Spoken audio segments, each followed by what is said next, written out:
जब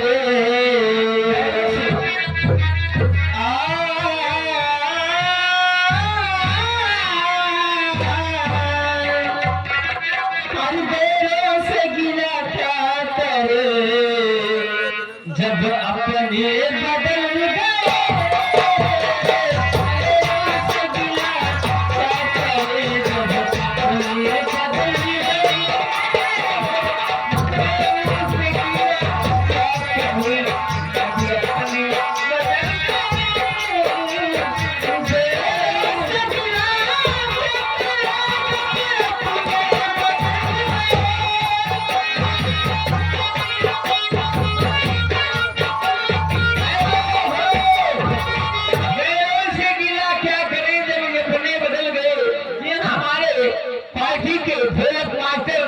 माननीय जियाराम रसिया जी स्पेशल आपके लिए 21 रुपए का पुरस्कार दे रहे हैं। दिल पे लगी चोट बिचारे निकाले 500 रुपए की नोट एक झटके।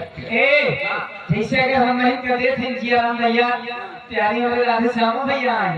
राधे श्याम भैया सोची बाद में पहले उनकी तरफ से बहुत सारा देवदान आया हुआ है, लेकिन उनका कहना है बड़े भैया का जनता ना जैसे 500 रुपए दे तो जी आप भेज कर 30 रुपए छुट्टा देना, हमें घर में जो मिला वो देंगे।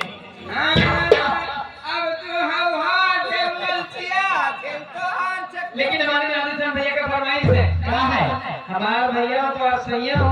अच्छा अपने जी राम था लेकिन कहने का क्या है हमारा राधेश्याम भैया। अच्छा